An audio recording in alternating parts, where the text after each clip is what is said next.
Hello everyone, hello my scholar visitors. How are you? Hope you all well. I'm Sachin Rajpurohit, Faculty of English Literature. Welcomes you all on this virtual platform KP College of Arts and Science Ahur. Dear friends, today we are going to discuss and present a novel. Actually, it is a play written by William Shakespeare. The name of this play is Twelfth Night. क्या मतलब है twelfth night का और लिखा किसके द्वारा गया है? William Shakespeare. देख लीजिए, इंग्लैंड के, ब्रिटेन के फेमस ड्रामेटिस्ट, लगभग 154 सोनेट्स लिखने वाले और 2 नरेटिव पोइम्स लिखने वाले विलियम शेक्सपियर इंग्लिश लिटरेचर में एक महानतम नाटककार इनको कह सकते हैं। इनके परिचय के साथ इस कहानी को शुरू करेंगे। इस प्ले में क्या बातें लिखी गई है, इस नाटक के अंदर क्या क्या चीज़ें हैं। लेकिन फ्रेंड्स, उससे पहले हम थोड़ा डिस्कस कर लेते हैं कि ये ट्वेल्थ नाइट है क्या। ट्वेल्थ नाइट इस नाटक का नाम क्यों है? हालांकि मैं आपको पहले ही बता देता हूं कि ट्वेल्थ नाइट एक्चुअली क्रिसमस के 12वें दिन, हम यह कह सकते हैं क्रिसमस के 12वें दिन इसको क्या किया गया था सर? इसको प्रेजेंट किया गया था, यानी इस प्ले को प्रेजेंट किया गया था। कहा जाता है कि क्रिसमस के जो 12वां दिन है, क्रिसमस के बाद जो 12वां दिन है, वो दिन बहुत महत्वपूर्ण होता है और उस दिन, या कह सकते हैं उस रात को या उस शाम को एक दावत दी जाती है। तो उस दावत के दिन यानी क्रिसमस के 12वें दिन इस प्ले को, इस नाटक को प्रेजेंट किया गया था और यही कारण है कि इस नॉवेल का, इस प्ले का नाम ट्वेल्थ नाइट रखा गया। तो फ्रेंड्स, इस नाम का इस कहानी से कोई लेना देना नहीं है। हालांकि ये जो प्ले है ये लिखा गया था, जब लिखा गया था या इसको प्रेजेंट किया गया था, ये 12वें दिन, क्रिसमस के 12वें दिन एक दावत दी जाती है और वो दिन बहुत महत्वपूर्ण होता है और दैट्स वाई इस कहानी का नाम रखा गया है ट्वेल्थ नाइट। तो चलिए फ्रेंड्स, विलियम शेक्सपियर के बारे में जानते हैं। देखिए, बहुत ही फेमस ड्रामेटिस्ट हैं विलियम शेक्सपियर। क्या क्या जानकारी इनके बारे में महत्वपूर्ण है, आइए डिस्कस करते हैं। Born in 1564 at Stratford on Avon. इनका जन्म 1564 में होता है एट स्ट्रेटफोर्ड ऑन एवन, यानी ब्रिटेन की एक जगह है at Stratford and on Avon, यहाँ पर इनका जन्म होता है फ्रेंड्स, और मृत्यु भी उनकी यहीं पर होती है। पास अवे यानी ये मृत्यु होती है या गुजर जाते हैं, 1616 में इनकी मृत्यु होती है और जहाँ मृत्यु होती है वो प्लेस भी कौन सा है? At Stratford on Avon. Parents की बात कर लेते हैं। जॉन शेक्सपियर इनके फादर है और मैरी आर्डन इनकी मदर है। स्पाउस यानी इनकी जो धर्म पत्नी है या जीवन संगिनी, Anne Hathaway. Greatest dramatist in English literature. English literature में ये ग्रेटेस्ट ड्रामेटिस्ट कहे जाते हैं, बहुत ही महानतम नाटककार कहे जाते हैं। Entitled as the bard of Avon. Bard of Avon का मतलब है कि ये कवि कहे जाते हैं। एवन यानी एवन एक प्लेस है, या हम कह सकते हैं इंग्लैंड के एक राष्ट्र कवि के रूप में भी ये प्रसिद्ध है। बर्ड ऑफ एवन भी इनको कहा जाता है और इनको स्वान ऑफ एवन भी कहते हैं फ्रेंड्स। इनको एक नाम और दे सकते हैं, स्वैन ऑफ एवन भी कहा गया है, यानी एवन के ये हंस कहे जाते हैं। स्वैन का मतलब होता है हंस। तो इनकी जो उपाधि है या जिस नाम से जाने जाते हैं, एंटाइटल है द बार्ड ऑफ एवन, यानी ये जो एवन के क्या क्या कहलाते हैं? कवि है। बार्ड का मतलब होता है कवि, यानी ये वहाँ के सुप्रसिद्ध कवि भी हैं। इन्होंने काफ़ी सोनेट्स भी लिखे हैं फ्रेंड्स। इन्होंने नियरली 154 सोनेट्स लिखे हैं। यहाँ मैं आपको बता दूँ 154 सोनेट्स इन्होंने लिखे हैं। 154 सोनेट्स लिखने वाले ये महानतम नाटककार हैं। By the summer of 1598 Shakespeare was recognised as the greatest of English dramatist. देखिए, 1598 की गर्मियां आते आते विलियम शेक्सपियर इंग्लिश के जो ड्रामेटिस्ट हैं उनमें ग्रेटेस्ट यानी महानतम नाटककार बन चुके थे। कहाँ तक? 1598 तक ये जाने माने हस्ताक्षर हो गए थे। आइए फ्रेंड्स, इनके जो मेजर वर्क्स हैं, जो मुख्य इन्होंने काम किए थे, उनके बारे में जानते हैं। इन्होंने एक पोएम लिखी थी जिसका नाम होता है वीनस एंड एडोनिस। आगे एक पोएम और है the rape of Lucrece. Romeo and Juliet आप जानते हैं, बहुत ही फेमस प्ले है इनका Romeo and Juliet. Important play, इनके कुछ इंपॉर्टेंट प्लेस भी हैं, उनके बारे में डिस्कस करते हैं। All's well that ends well, measure for measure, Othello, Macbeth कहा जाता है कि इनके बेटे से कहीं के मिलता जुलता था, ये ट्रेजेडी भी है, और किंग लियर, ये कुछ इनके महत्वपूर्ण मेजर वर्क्स हैं फ्रेंड्स। तो ये बात हो गई हमारे विलियम शेक्सपियर साहब के बारे में, जिन्होंने इंग्लिश ड्रामा के अंदर बहुत बड़ा नाम किया था, और यही कारण है कि इनको बार्ड ऑफ हेवन भी कहा जाता था, स्वैन ऑफ हेवन भी कहा जाता था, और ग्रेटेस्ट ड्रामेटिस्ट इनको कहा जाता है। अब बात करते हैं structure of the play. Play क्या होता है आखिर? ये जो हम प्ले की बात कर रहे हैं, जो हम प्ले पढ़ते जा रहे हैं, एक प्ले हमने पिछली बार देखा, एक कैंडिडा नाम का एक प्ले हमने देखा है, डिस्कस किया था। आज हम 12th नाइट देख रहे हैं, जो विलियम शेक्सपियर के द्वारा लिखा गया है। ये प्ले क्या होते हैं? प्ले के अंदर ये एक्चुअली एक 5 एक्ट प्ले है। 5 एक्ट प्ले होता है, 1 2 3 4 और 5, 1 2 3 4 5, ये 5 एक्ट प्ले है। ये जो फर्स्ट पॉइंट हमने यहाँ पर लिखा है फ्रेंड्स, ये फर्स्ट पॉइंट, ये क्या होता है? जो पहला पॉइंट है, इसका नाम है एक्सपोजिशन। एक्सपोजिशन का मतलब हम फ्रेंड्स कह सकते हैं उद्घाटन। जैसे ही कोई नाटक शुरू होता है तो शुरुआती तौर पर जो चीज़ें यहाँ पर बताई जाती हैं, जो चीज़ें उद्घाटित की जाती हैं, वो सारी चीज़ें फर्स्ट फेज में आएंगी, और उस फर्स्ट फेज को कहा जाता है एक्सपोजिशन। दूसरा कॉम्प्लिकेशन। जैसे ही कहानी आगे की ओर बढ़ती है तो जो राइजिंग एक्शन है, यहाँ से जो राइजिंग एक्शन हो रहा है, ऊपर की ओर बढ़ रहा है, इस राइजिंग एक्शन को कहा जाता है कॉम्प्लिकेशन। कहानी आगे की ओर बढ़ रही है। फाइनली तीसरे पॉइंट पर आता है क्लाइमेक्स, या जिसको हम कह सकते हैं क्राइसिस। ये होता है क्लाइमेक्स या क्राइसिस, तीसरा महत्वपूर्ण बिंदु, जहां पर कहानी कुछ नया मोड़ लेने वाली होती है, जहां पर ट्विस्ट आने वाला होता है। अब ट्विस्ट कैसा आएगा? गुड आएगा या बैड आएगा, हैप्पी या सैड, कैसी एंडिंग होगी, ये तो इस क्राइसिस पे तय होता है कि क्राइसिस यानी वो चरम बिंदु कह सकते हैं, या हम कह सकते हैं चरमोत्कर्ष, ये वो समय होता है। चौथा बिंदु है डेन्यूमेंट। डेन्यूमेंट यानी एक फॉलिंग एक्शन। जैसे ये राइजिंग एक्शन था, अब यहाँ से फिर कहानी धीरे धीरे सॉल्यूशन की ओर बढ़ने वाली होती है, कहानी समाधान की ओर बढ़ती है। अब जैसे समाधान की ओर बढ़ेगी, उस एक्शन को कहेंगे फॉलिंग एक्शन। और फाइनली अगर कहानी अगर कॉमेडी है, कॉमेडी का मतलब होता है जिसकी एंडिंग हैप्पी तौर पर हो रही है, यानी हैप्पी एंडिंग होने वाली कहानी, यानी जिस कहानी का अंत बहुत सुखांत है, वो उसको कहेंगे सॉल्यूशन। तो जैसे ही ये 5वें बिंदु पर आएंगे तो सॉल्यूशन होगा। लेकिन अगर कहानी किसी दुख के साथ या दुखद घटना के साथ समाप्त होती है तो उसको कहेंगे ट्रेजेडी। क्या कहेंगे? ट्रेजेडी। और उस ट्रेजेडी के लिए वर्ड यूज होगा कैटेस्ट्रॉफी। क्या यूज होगा? कैटेस्ट्रॉफी। तो ये 5 पॉइंट्स हैं, और यही इस 5 एक्ट प्ले के अंदर दर्शाए गए हैं फ्रेंड्स। तो एक प्ले के अंदर जो स्ट्रक्चर्स होते हैं, जो स्ट्रक्चर है उसको हमने यहाँ पर डिस्कस किया आपके सामने। अब हम कहानी को आगे बढ़ाते हैं, और इस 12th नाइट के अंदर कौन कौन से कैरेक्टर्स हैं। हालांकि कैरेक्टर्स तो बहुत ज़्यादा हैं इसके अंदर, लेकिन जो मुख्य किरदार की भूमिका में है, जो किरदार हैं, उनके बारे में हम डिस्कस कर रहे हैं। पहला है ड्यूक ओर्सिनो। ड्यूक ओर्सिनो एक ड्यूक है, ड्यूक का मतलब होता है राजा। ओर्सिनो नाम का एक राजा है, जो कि इलेरिया नाम का एक जो जगह है, इलेरिया नाम का जो किंगडम है, वहाँ का राजा है ड्यूक ओर्सिनो। आपको इतना याद रखना है। ओलिविया एक काउंटिस है। काउंटिस का मतलब होता है एक सामंत की पुत्री है, या कह सकते हैं एक जमींदार की पुत्री है ओलिविया। तो यहाँ हम लिख सकते हैं सामंत पुत्री। और ये इस ओलिविया से प्यार करता था, प्रेम करता था ड्यूक ओर्सिनो, यानी ये ओर्सिनो इलेरिया नाम की जगह का राजा था। यहाँ पर वियला नाम की एक लड़की का भी डिस्कस होगा। वियला जो कि अपना नाम सिजेरियो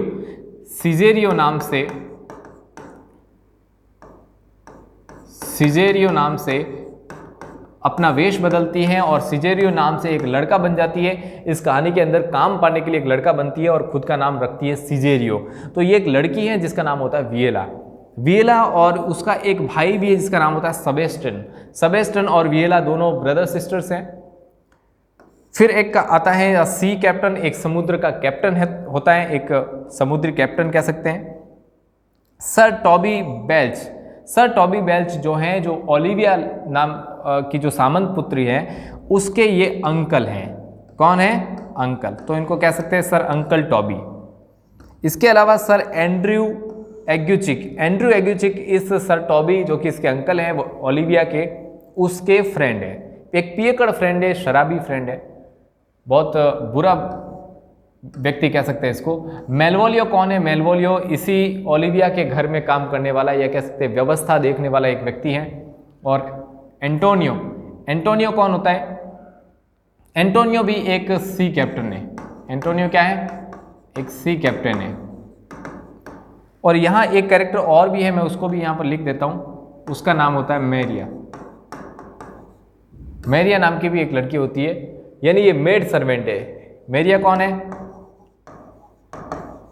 मेड सर्वेंट, एक सर्वेंट होती है मेरिया नाम की, या मारिया नाम से एक महिला होती है। तो ये सारे कैरेक्टर्स हैं जिनके इर्द गिर्द पूरी कहानी घूमती है। थोड़ा कंफ्यूजिंग नॉवेल है, बहुत सारा कंफ्यूजन क्रिएट होगा, एक लव ट्रायंगल भी इसके अंदर आएगा। तो पूरी कहानी को बहुत अच्छे से आप धीरे धीरे सुनिएगा, और मैं बहुत कोशिश करूंगा कि इस कहानी को धीरे धीरे आप तक एक्सप्लेन करूं, सारी चीज़ों को धीरे धीरे डिस्क्लोज करूं। तो चलिए फ्रेंड्स, बिना किसी देरी के अब इस कहानी को हम शुरू करते हैं। ये एक प्ले है,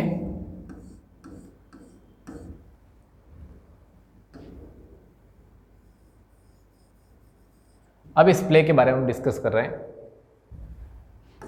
ड्यूक ऑर्सिनो, जिस ड्यूक की बात कर रहे हैं, जो ऑर्सिनो, जो कि इलेरिया नाम की जगह है। यहां पर आप देख सकते हैं फ्रेंड्स, इलेरिया नाम का जो किंगडम है, जो पैलेस है, वहां का राजा है Duke Orsino, in love with countess Olivia. अब ये क्या है? ओलिविया के प्रेम में है। किसके प्रेम में है फ्रेंड्स? ओलिविया के प्यार में। Duke Orsino in love, Duke Orsino जो है वो बड़ा परेशान है। परेशान इसलिए है कि वो हर बार क्या करता है, वो एक्चुअली काउंटिस यानी जो सामंत पुत्री ओलिविया है उससे बहुत प्रेम करता है, और उसको बार बार अपने मैसेंजर भेजता है इस बात के लिए कि वो मेरा प्रपोजल जो है वो एक्सेप्ट करे। लेकिन ओलिविया क्या करती है, बार बार उसके प्रपोजल को रिफ्यूज़ करती है, डिनाई करती है, उसको वापस रिजेक्ट करके भेज देती है। तो इस कारण से ड्यूक ऑर्सिनो थोड़ा परेशान है। लेकिन यहाँ एक बात और बता देना चाहता हूँ, काउंटिस ओलिविया जो है उसको भी बहुत बड़ा सदमा है, बहुत बड़ा गम है। एक दुख इस बात का है कि अभी अभी उसके भाई की हुई है मृत्यु, ब्रदर की हो गई डेथ, और इस कारण वो अब किसी से मिलना नहीं चाहती है। उसने तो यहाँ तक कि एक ओथ ले रखी है, कसम खा रखी है कि वो 7 सालों तक, कितने सालों तक? 7 सालों तक अपना मुंह किसी को नहीं दिखाएगी, शक्ल तक नहीं दिखाएगी, यानी 7 सालों तक किसी से नहीं मिलेगी। इस प्रकार की इसने कसम खा ली है फ्रेंड्स। तो काउंटिस ओलिविया अब किसी से मिल नहीं पा रही है, मिलेगी नहीं, क्योंकि इसने कसम खाई है, इसके ब्रदर की डेथ हो गई है। तो इसी लमेंटेशन में, इसी दुख में, इसी विलाप में उसने ये जो उसमें कसम खाई है 7 सालों तो किससे नहीं मिलना। और यही इस कारण से ड्यूक ऑर्सिनो भी परेशान है, क्योंकि वो बार बार उसको अपना प्रपोजल भेज रहा है कि वो उससे शादी करें। तो ये घटनाक्रम यहाँ पर चलता है। ये कहानी साइड में रखते हैं, एक कहानी और यहाँ पर साथ में जोड़ते हैं। वियला और मैंने आपको बताया था सेबेस्टियन नाम के 2 ब्रदर और सिस्टर होते हैं। तो वियला और उसका एक भाई है सेबेस्टियन, दोनों क्या करते हैं, एक जहाज में, एक शिप में बैठकर इसी इलेरिया प्रांत की ओर बढ़ रहे हैं, इसी इलेरिया किंगडम की ओर बढ़ रहे हैं एक जहाज में। लेकिन होता क्या है फ्रेंड्स, एक बहुत बड़े तूफान के कारण उनका जो जहाज है, जो शिप है, शिप रैक हो जाता है, यानी इनका जो जहाज है वो टूट फूट जाता है और नष्ट हो जाता है। इसके कारण क्या होता है, दोनों ब्रदर और सिस्टर बिछड़ जाते हैं, और finally Viola rescued from shipwreck on the coast of Illyria. Illyria के कोस्ट यानी उसके किनारे पर इस वियला की जान बचा दी जाती है, यानी रेस्क्यू किया जाता है। और मैंने बताया था कि एक सी कैप्टन इसको बचा लेता है, इलेरिया, इस वियला को। तो वियला की जान बच जाती है, और वियला यहाँ पर ये सोचने लगती है कि उसका भाई बिछड़ गया है, यानी उसके भाई जो जिसका नाम होता है सेबेस्टियन की हो गई है फ्रेंड्स डेथ, ये ऐसा मान रही है, क्योंकि उसके भाई का कोई पता नहीं लगा। तो फाइनली ये समझ चुकी थी कि उसका भाई क्या है, उस तूफान के अंदर मृत्यु को प्राप्त हो गया है। तो यहाँ घटनाक्रम ये होता है कि इसको एक सी कैप्टन बचा लेता है। अब सी कैप्टन क्या करता है, वो यही इलेरिया प्रांत का ही रहने वाला था। तो वहां पर ये कहता है कि मैं तुम्हें ओलिविया, जो ओलिविया है उसकी सर्विस में तुम्हें लेके जाऊंगा, कि हो सकता है उसके वहां पर तुम्हें काम करने को मिल जाए। लेकिन फ्रेंड्स हमने पहले बताया था कि ओलिविया जिसकी भाई की डेथ हो गई है और वो बहुत दुख में है, विलाप में है, और यही कारण है उसने कसम खा रखी है वो 7 सालों तक किसी से नहीं मिलेगी, और इसलिए वियलाज विश टू सर्व ओलिविया, वियला की तो इच्छा थी कि वो ओलिविया के वहाँ पर सर्व करे यानी सर्विस करे, यानी उसको वहाँ पर कुछ काम मिल जाए। लेकिन फ्रेंड्स ओलिविया ने ऐसी कसम खा रखी है तो वहाँ जाना तो अब कैंसिल हो गया है। तो अब क्या करें? अब Viola disguise as male under the name Cesario in the service of Duke Orsino. Viola disguise अपनी जो वेशभूषा है अब वो बदलती है, क्योंकि ओलिविया के वहाँ तो काम मिलने से रहा, क्योंकि वो 7 साल तक किससे मिलेगी नहीं। तो क्या करती है वो, उसको उसकी जो वेशभूषा है वो बदली जाती है, वो अपना भेष बदलती है, यानी डिस्गाइज एज मेल, एक आदमी का यानी पुरुष का मेल, जो पुरुष का रूप बनाती है, यानी वेशभूषा तैयार करती है, पुरुष की तरह कपड़े पहनती है और अपना नाम रखती है सिजेरियो। फ्रेंड्स क्या नाम रखती है? Cesario in the service of Duke Orsino. Duke Orsino की सर्विस में अगर जाना है तो उसको पुरुष बनकर जाना पड़ेगा, क्योंकि रिक्वायरमेंट्स जेंट्स की है, नॉट लेडीज की। तो जेंट्स यानी मेल की जरूरत है तो वो मेल बनकर जाती है। यानी एक रहस्यमयी बात यहां पर होगी, यहां पर एक कंफ्यूजन भी क्रिएट होने वाला है यहीं से। देखिए आपको यहां पर एक बात बताता हूं, सिजेरियो जब उसकी सर्विस में जाती है तो बहुत ईमानदारी से वहां पर अपना काम करती है, क्योंकि उसे पता है कि अब उसके पास कुछ भी नहीं बचा है। तो जहां सर्विस कर रही है बहुत ईमानदारी से काम कर रही है, जैसा भी काम कर रही है पूरे डेडिकेशन के साथ काम कर रही है। तो इससे वो ड्यूक ऑर्सिनो बहुत प्रसन्न होता है।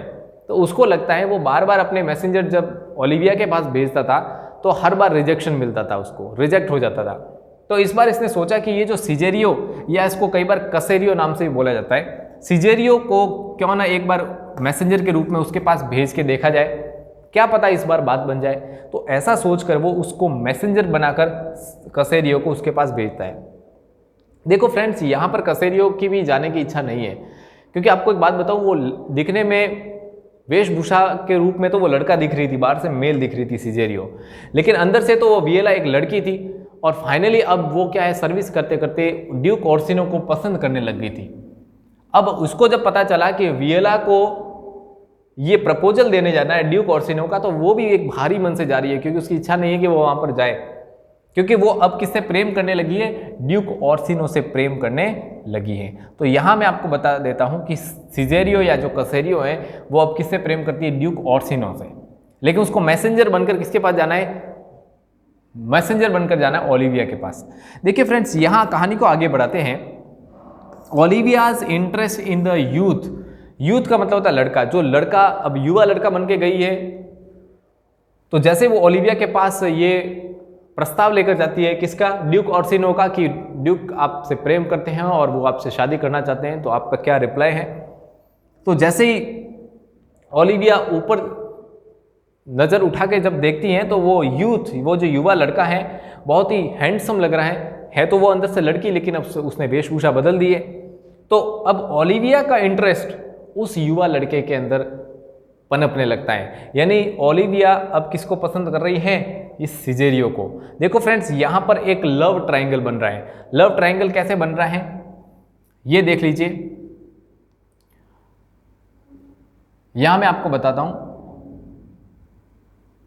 ये जो ड्यूक ऑर्सिनो है, ये ड्यूक किसको पसंद कर रहा है? ड्यूक किसको पसंद कर रहा है? ड्यूक पसंद कर रहा है ओलिविया को। ओलिविया अब किसको पसंद कर रही है? सिजेरियो को। देख लीजिए फ्रेंड्स, सिजेरियो को पसंद कर रही है। तो यहां पर एक लव ट्रायंगल बन गया फ्रेंड्स। ये पसंद कर रहा है इसको, ये पसंद कर रही है इसको, और ये पसंद कर रहा है इसको, ये इसको और ये इसको। तो एक तरह से लव ट्रायंगल बन गया है। ड्यूक पसंद कर रहा है ओलिविया को, ओलिविया पसंद कर रही है सिजेरियो, जो कि वियला नाम की लड़की है, और सिजेरियो के रूप में वेशभूषा बदलकर जाती है इसके पास एज अ मैसेंजर।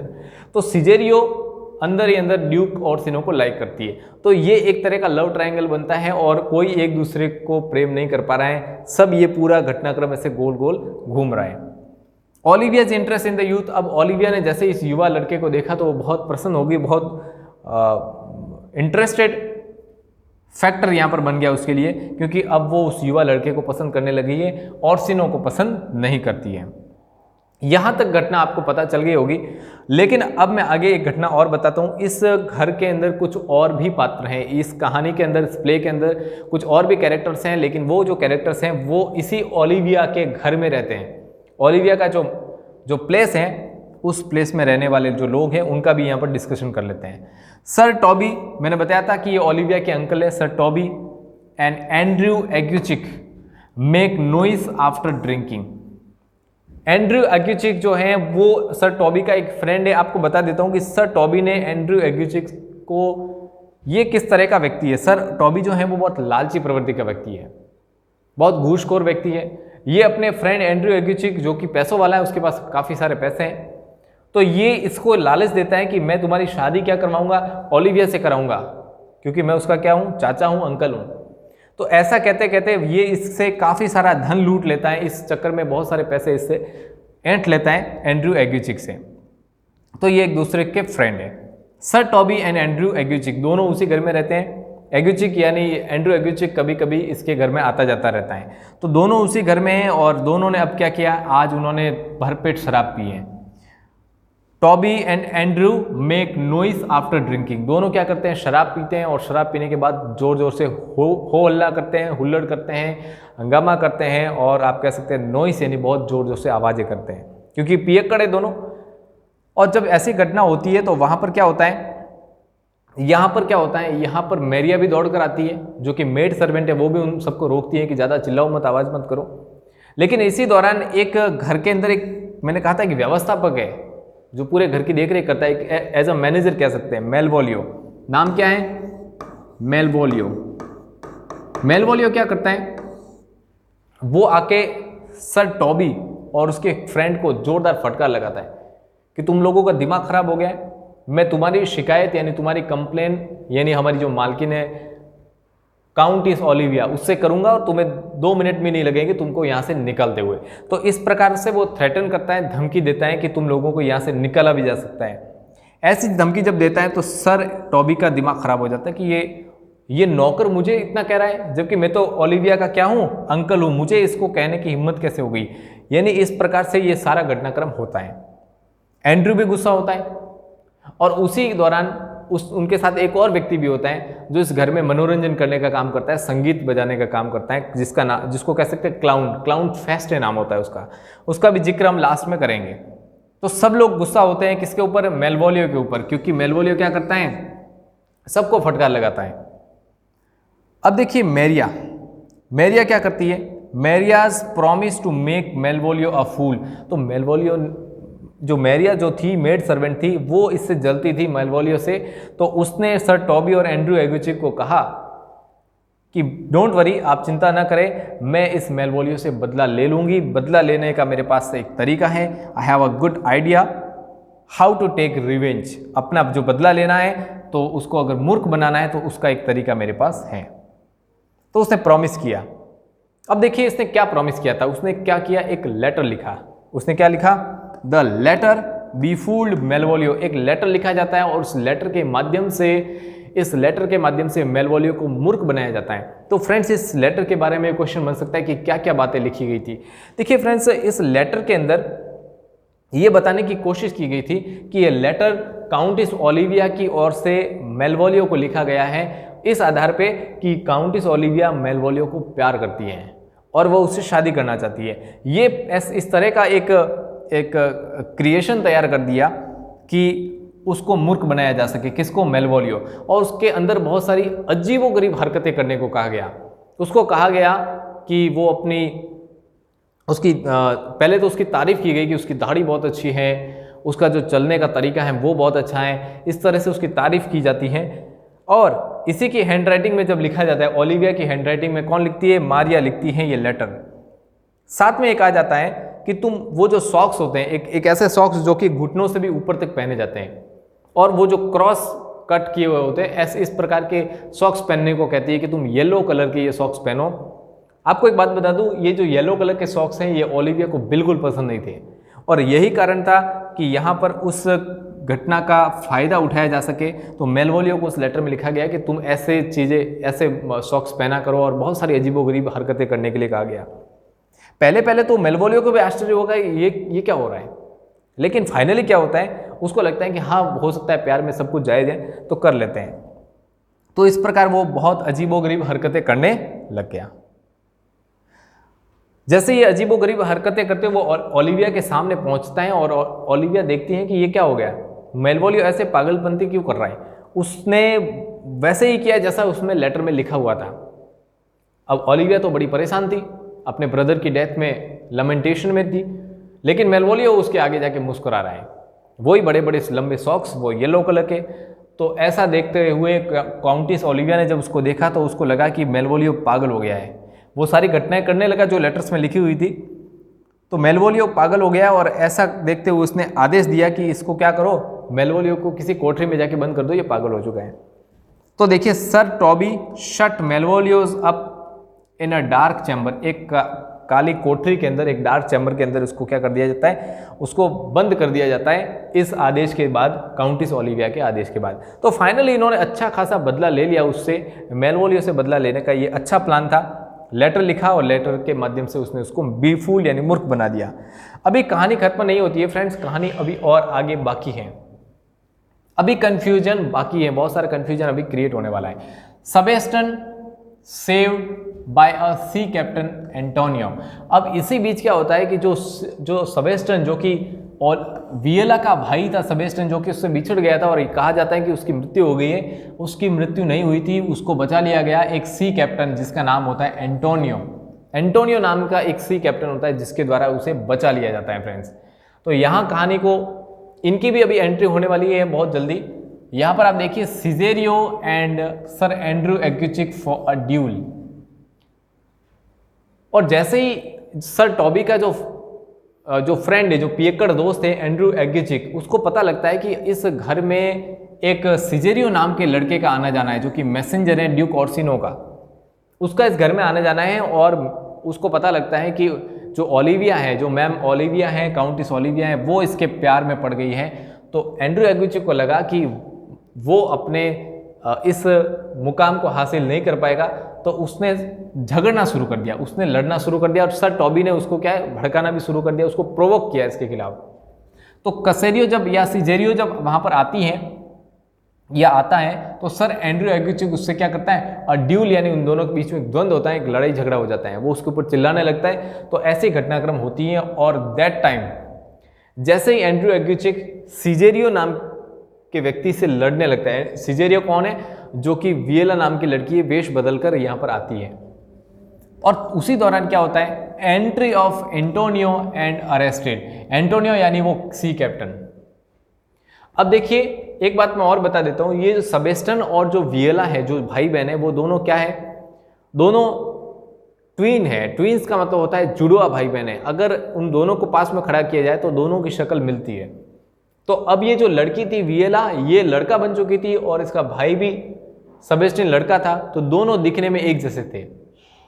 तो जैसे ही एंटोनियो वहां पर एंट्री करता है, उस घर में आता है, तो एंटोनियो जब उसको देखता है एंड्रू एग्युचिक के साथ सिजेरियो को, तो उसको लगता है कि ये मेरे दोस्त को क्या कर रहा है, मार रहा है।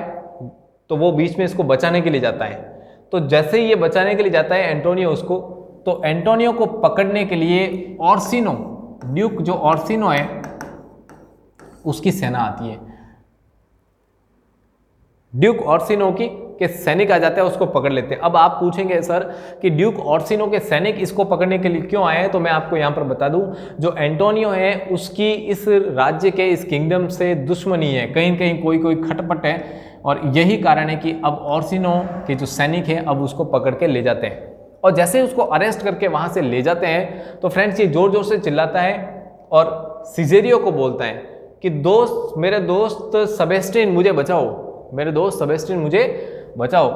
तो ये सिजेरियो समझ नहीं पाती है कि ये सेबेस्टियन क्यों कर रहा है, मैं तो वियला हूँ या मैं तो सिजेरियो हूँ। लेकिन वो जो अरेस्ट किया जाता है एंटोनियो को लगता है कि वो सिजेरियो नहीं, वो सेबेस्टियन है, सिजेरियो नहीं सेबेस्टियन है। तो यहाँ एक कंफ्यूजन क्रिएट होता है।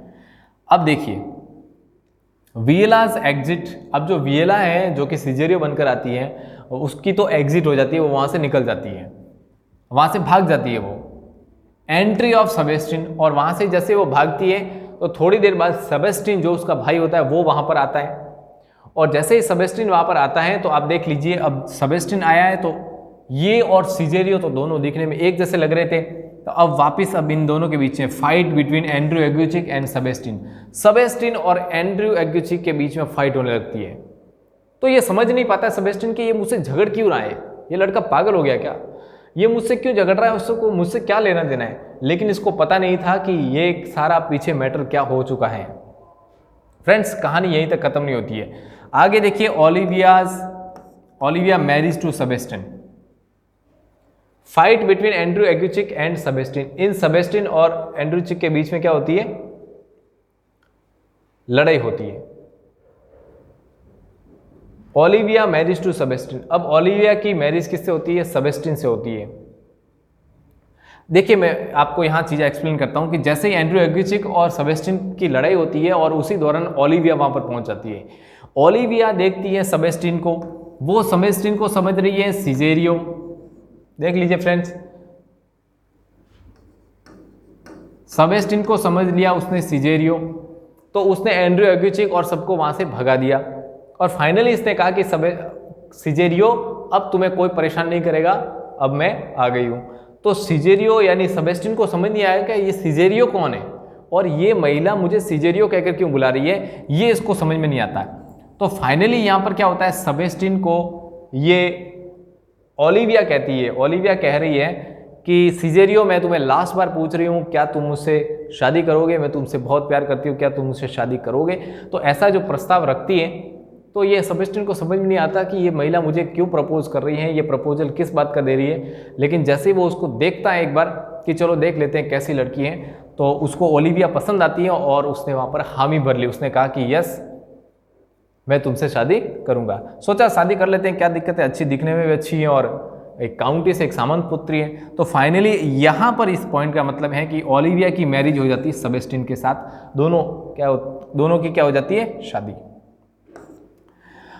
द ड्यूक या यूँ कह सकते हैं कि दोनों की अभी शादी होनी है, लेकिन वो अब दोनों एक दूसरे को पसंद करने लग गए हैं। The duke came to woo Olivia for himself. अब जैसे ड्यूक को सारे घटनाक्रम पता चलता है कि उसने किसी और से शादी कर ली है, तो ड्यूक क्या करता है, वहाँ पर सिजेरियो के साथ ओलिविया को वू करने यानी उसको अपना प्रस्ताव देने के लिए खुद आता है हिमसेल्फ, कि मैं तुमसे प्रेम करता हूँ। ये सारी घटनाक्रम सारी बातें बताने के लिए वो खुद वहाँ पर आता है ड्यूक। लेकिन वहाँ पर देखते ही आप देख लीजिए द अपीयरेंस ऑफ सेबेस्टिन, तो वहीं पर सिजेरियो के साथ आता है और सिजेरियो के साथ साथ वहाँ पर सेबेस्टिन भी खड़ा है। उस वियला जो कि सिजेरियो बनकर उस ड्यूक ऑर्सिनो के साथ किंगडम से आई है, और जैसे वो देखती है कि वहाँ पर सेबेस्टिन भी खड़ा है, तो दोनों भाई बहन एक दूसरे को देखकर बहुत खुश होते हैं। और वाकई में ये बहुत अद्भुत मोमेंट होता है कि दोनों देखते हैं कि दोनों भाई बहन जिंदा हैं, दोनों बहुत खुश होते हैं। तो द अपीयरेंस ऑफ सेबेस्टिन, वो सेबेस्टिन वहाँ पर देखता है तो दोनों भाई बहन खुश होते हैं, तो सारी चीज़ें वहाँ पर डिस्क्लोज होती है। सारी चीज़ें क्या हो जाती है, disclose. Sebastian and Viola the twins meet each other. Sebastian और वियला दोनों भाई बहन होते हैं, दोनों मिलते हैं, एक दूसरे से बात करते हैं और बहुत खुश होते हैं कि हम बिछड़ गए थे और एक दूसरे को समझ रहे थे कि आप लोग मर चुके हैं, लेकिन ऐसा नहीं होता है फ्रेंड्स। यहाँ पर दोनों मिलते हैं और बहुत खुशी होती है। तो यहाँ पर चीज़ें डिस्क्लोज हो जाती हैं, पता चल जाता है कि वियला नाम की जो लड़की थी वो सिजेरियो बनकर आई थी। तो ड्यूक ऑर्सिनो को ये बुरा लगता है कि इसने मेरे साथ छल किया है। लेकिन फाइनली अब जो वियला है वो किससे शादी करती है, ड्यूक ऑर्सिनो से। यानी ड्यूक ऑर्सिनो कहता है कि अब मैं ओलिविया से शादी नहीं करूंगा, अब मैं शादी करूंगा वियला से, क्योंकि वियला उसको पसंद आ गई थी और वियला तो ऑलरेडी to उसको पसंद करती थी। अब ओलिविया जो है उसकी शादी होती है सेबेस्टिन के साथ। एक और घटनाक्रम होती है अंकल टॉबी, और अंकल टॉबी जो है ये किससे शादी करता है, यह लिखा नहीं है, आप बता देता हूं। ये मैरिया जो थी, जो कि मेड सर्वेंट थी, उससे शादी करता है अंकल टॉबी। तो इस प्रकार से 3 लोगों की एक साथ वहाँ पर शादी हो जाती है। यानी एक तरह से ये पूरा मोमेंट हैप्पी एंडिंग की ओर बढ़ रहा है। Malvolio release from chamber by clown Feste. Clown Feste जो है, क्लोन फेस्टे नाम का मैंने बताया था कि एक व्यक्ति होगा ये एक तरह से सबका मनोरंजन करने के लिए रखा गया है। काउंटेस ओलिविया बहुत परेशान थी तो उसका मनोरंजन करने के लिए इसको विदूषक कहा जा सकता है। तब क्लाउन फेस्ट है उसको चैम्बर से रिलीज कर देता है ओलिविया के कहने पर। तो जैसे ही वो मेलवोलियो निकल कर बाहर आता है तो वो सबके सामने कहता है कि तुम सब मिले हुए हो, तुम सब, उस फिल्म का डायलॉग है सब के सब चोर हैं, वैसे के वैसे तुम सब मिले हुए हो और मैं किसी को नहीं छोड़ूंगा, मैं सबसे बदला लूंगा, ऐसा कहते हुए वो वहाँ से चला जाता है। लेकिन फाइनली हैप्पी एंडिंग होती है। एक हो सकता है व्यक्ति नाराज है, लेकिन वियला की शादी ड्यूक ऑर्सिनो के साथ, ओलिविया की शादी सेबेस्टियन के साथ, अंकल टॉबी की शादी मैरिया के साथ हो जाती है। और इसी के साथ जब क्लाउन फेस्ट लास्ट में संगीत उत्पन्न करते हुए, यानी एक मधुर संगीत, एक गाना गाते हुए इस नाटक की कहानी जो होती है वो एंड हो जाती है, पर्दा गिरता है और इसी के साथ ये पूरी कहानी एंड होती है।